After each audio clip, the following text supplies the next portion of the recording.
Tonight on Evening, tour the Fort Lawton home for sale steeped in Seattle history. It actually housed both the general and an admiral. Magic mirror on the wall. Get a preview of the reimagined Disney classic Snow White. And you're going the wrong way. Jim and Saint take a shot at blindfolded basketball.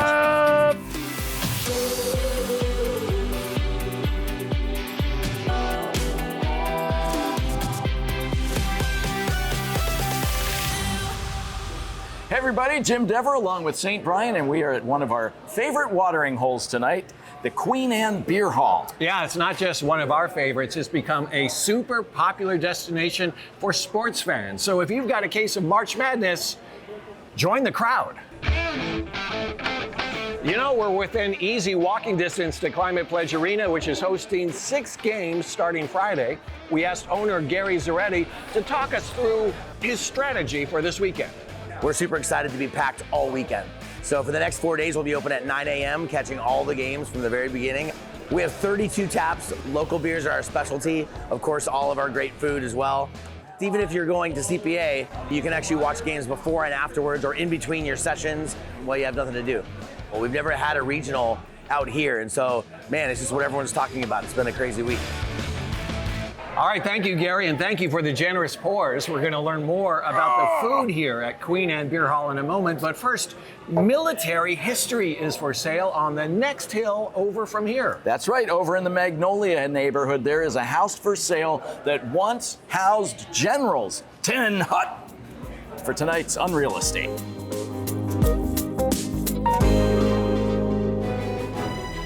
Established in 1900, Fort Lawton in Seattle was home to generations of soldiers and officers. The fort's massive grounds would later become Discovery Park, but many of the buildings on the original Officers' Row remain. Now, the grandest of these National Historic Registered homes is looking for a new commander. It actually housed both the general and an admiral. So we call it General's House because that was the most current person that lived here was a general.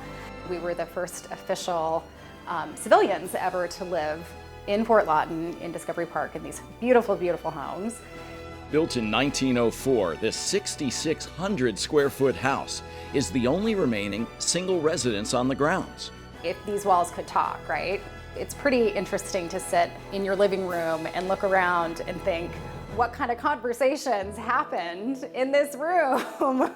The craftsmanship is phenomenal, and when this was redone, they kept as much as they could. It's all the original molding, original staircases going up, the flooring is all original. Back in the day, you didn't entertain in a kitchen, where now that's sort of the heart of the home. We have all Miele, beautiful appliances and cabinetry. Upstairs, you'll find the home's sleeping quarters. The top floor is where it's kind of a kid floor. So they have their own little living room and their own bathroom and 2 bedrooms. The primary is on the 2nd floor. And that was one place where they really did a lot of remodeling. Actually, one of the bedrooms was turned into the master bath and walk-in closet. There's a big, nice big walk-in shower with a rain shower, and we each have our own vanities. As nice as the home is indoors, outside you're treated to the biggest backyard in Seattle. The views are phenomenal. Not too bad having a backyard that's a 500-acre park. You can see the Puget Sound, you can see the mountain range, especially when it's sunny out. The Olympics are stunning. And of course, having the parade ground right out front is a really nice place. When you have children running around, you can still see them. When you're in here, you really feel like you're still part of the history. They kept the very important details like the banisters and the windows and the archways, so you feel that grandeur of the past, but then you also have everything that today's person wants in a modern house, which is just the perfect combination. Fort Lawton may no longer be an active post, but its history is alive in this home that one lucky buyer will make their new headquarters. I feel so incredibly privileged to have lived in a home that is really a part of Seattle history. Okay, the General's House in Discovery Park can be yours. for just $5.5 million. And if you have that kind of cash to lay out, as an added bonus, you also get to be a neighbor of mine. I live nearby. I walk past that place all the time. And I cannot afford it myself. No, is that supposed to be an incentive, though? Yeah, oh, that's true. I may have disincentivized some people there.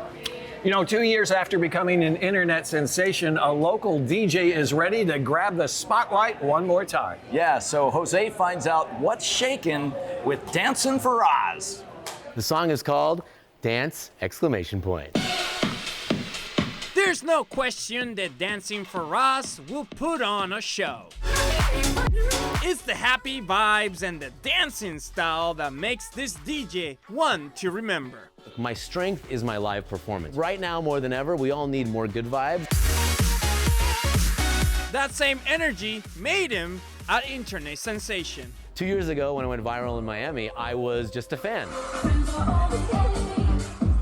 I was there to see my favorite DJ producer, Segala. That's when someone noticed him dancing for 5 hours straight, recorded a video, and posted it. I got the chance to meet with him back then.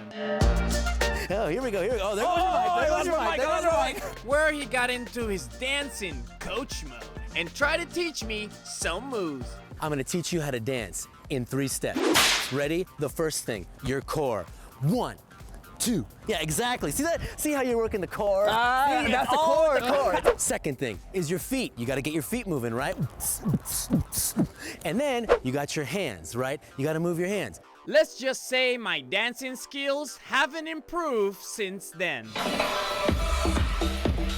But a lot have changed for Dancing FaraZ. After going viral 2 years ago in Miami, I've taken that experience and I've learned from those lessons. There's this lifespan where you peak and then you kind of peter out. I wasn't sad by any means. If anything, I was more motivated. Motivation that he used to create original music.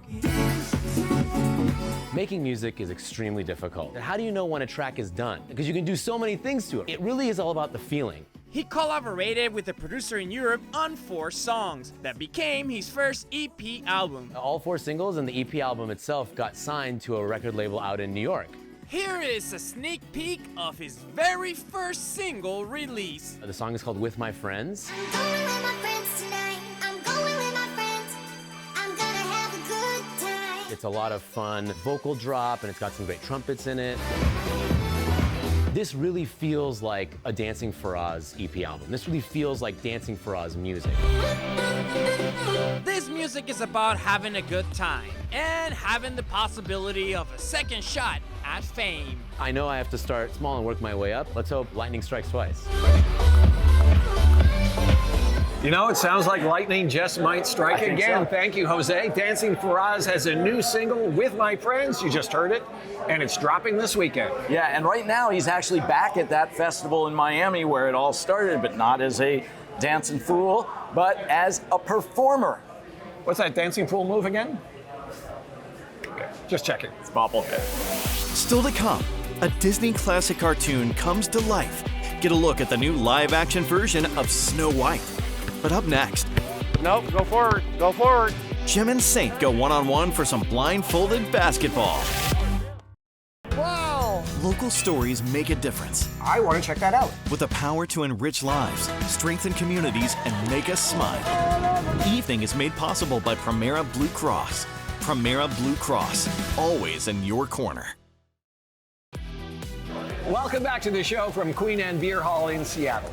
Beer is right in the name of the place, so obviously... And right on the table. That's true. They've got some great brews on tap, but they're also pretty well known for some yummy food like these cheese curds over here. You know, they're beer battered, they're served with sriracha hot honey, and they're surprisingly light. Oh, they're so good. They're so good. And then right over here, we have wings that are made with the new Alabama white sauce.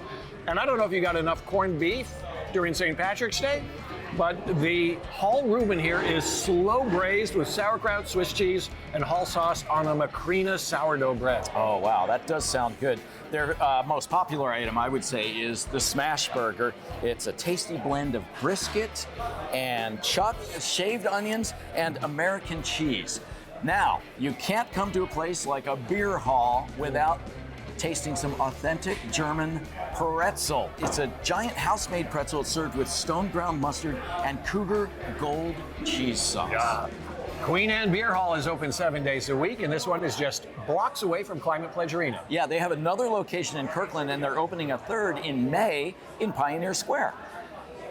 Well, sadly, we are counting down the final days for Jim here on our show after 34 years. You know very well what's going down. Yes, I do. Yes, at the end of the month, I'll be heading off to some new adventures, and I'm going to miss so much about this show, mostly Saint. I'm going to miss hanging out with you, but it's not goodbye because we're going to keep hanging out. Yeah. What I will miss the most is doing stories with you, including ones like Bad Sports. Remember that short-lived series that we did? Yeah, short-lived but wonderful. And in honor of March Madness, we're going to show you one of those again. It's one-on-one basketball with a twist. Welcome to Wright Park in Tacoma. Established in 1886, this court has seen some of the greatest players from Tacoma play here. Isaiah Thomas, Malachi Flynn, Avery Bradley, and me.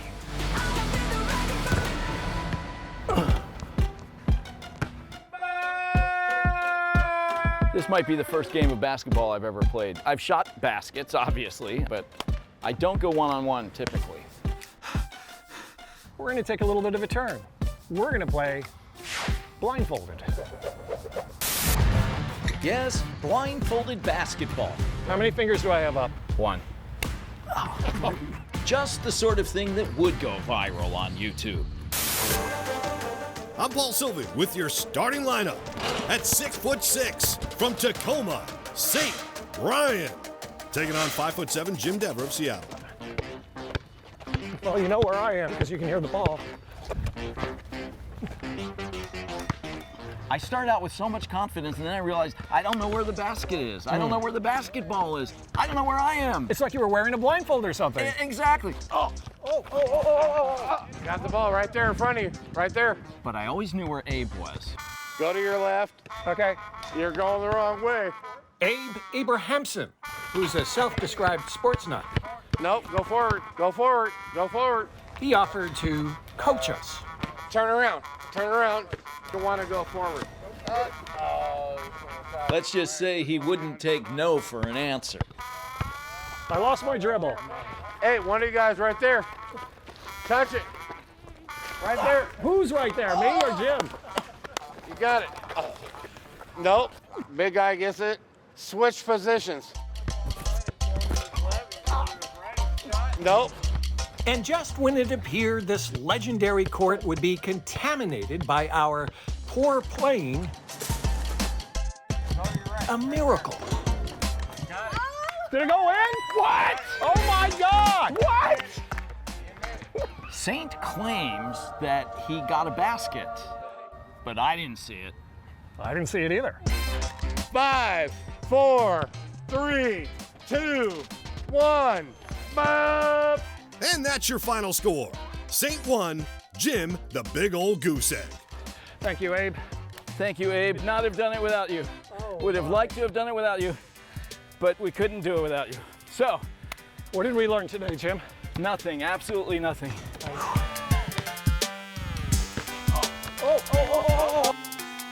All right. High five. Where are you?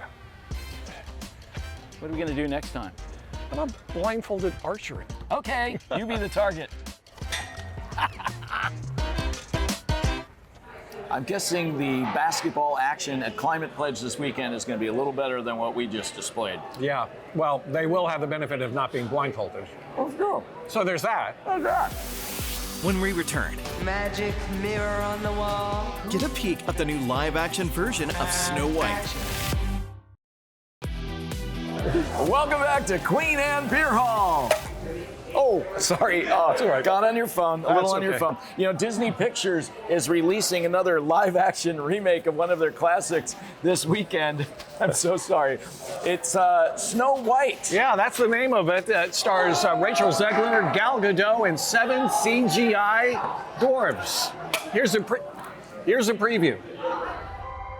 Hi ho! The original Snow White, it didn't break the mold, it created the mold.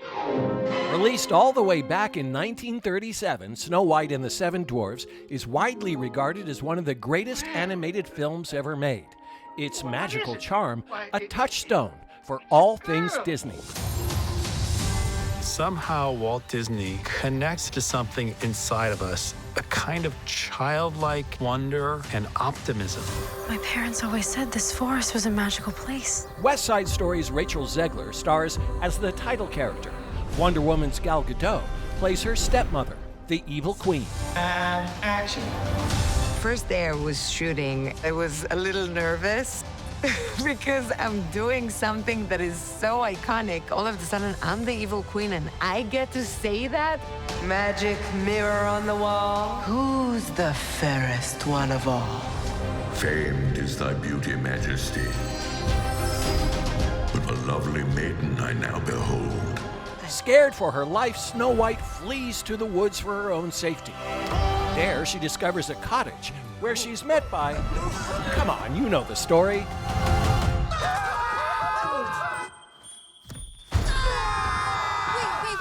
It's a human. What did you think I was? Nothing. Ghost. This new movie borrows much from the original classic. The design of the costumes and the set pieces. When you think about Snow White, there's so much iconography. Your bickering won't fix a thing, so whistle while you work. Its place in history is very specific and incredibly powerful, and we wanted to honor it. Whistle while you work. It's an absolutely beautiful homage to a film that continues to mean so much to people. The story is fantastic. The music is incredible. And I can't wait for the world to see it.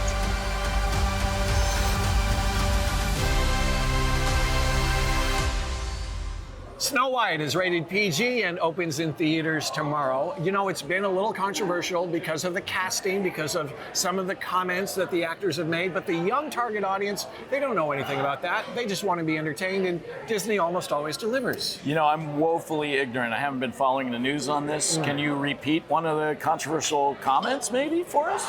No, I don't think we have time. Hi ho, it's off to commercial break we go. Now in our 39th season, Evening shares local stories that make our community shine. Thanks to support from Pemco Insurance. Pemco empowers the Northwest to prevent the preventable. Learn how at pemco.com. Welcome back, friends, to Queen Anne Beer Hall. You need to talk. You can't sip when If you're looking for a place to take the kids to play, one of Tacoma's newer parks just might be the perfect spot. The highlight is a 37-foot climbing tower that requires kids to use both their muscles and their problem-solving skills. The reward, a winding metal tube slide that elicits sounds of pure joy. The kids screaming inside the tower is amazing. And then when they come down and come out, you can see their smiles and their joys. These are the sounds of success if you're a Parks Tacoma project manager. Christy Evans built it, and they have come. Melanie's Park is named for the late Melanie Dressel, the former CEO of Columbia Bank, whose office overlooks all of this fun. She was also Bob Dressel's wife. You'd never know she was a banker. She was not an MBA graduate. She was a poli-sci graduate, but she knew how to work with people. Christy says Tacoma history is reflected everywhere at Melanie's Park, from the basket weaving stamps on the promenade to the logjam play structure out back, and the tower itself, which resembles a smokestack that once stood here. Though it is built for kids. If I'm going, Jose, you have to go. Jose and I both decided we needed to try the slides for ourselves. Okay, a wet slide isn't ideal, but this summer, Melanie's Park is going to be the place to bring the kids. If they're here, they're having fun, you're hearing good things from people, the word spreads really quickly. So yeah, I think that's one of the better ways to find out if you're successful in what you build. Just to emphasize, the playground is for kids ages 5 to 12. Jose and I thought we would try the slides, though, because it's got to be a thorough report, right? Yeah, and mentally you're 5 to 12, I think. And, you know, consumer advocate. You got to test the merchandise every now and then. You know, sometimes a story is all about the reporter. Now look at me do it. Yes. Well, speaking of that, we're all out of time. No more time to look at Saint tonight. Thank you to Queen Anne Beer Hall for hosting us. You got to come down here and check out March Madness. Also a great place to stop off before you head over to Climate Pledge. Yeah, before you pre-funk. That's right. Thanks so much for watching. We'll catch you next time. The pre-funk is this. That's the funk. That's the function. Okay. Just sip your beer, Jim.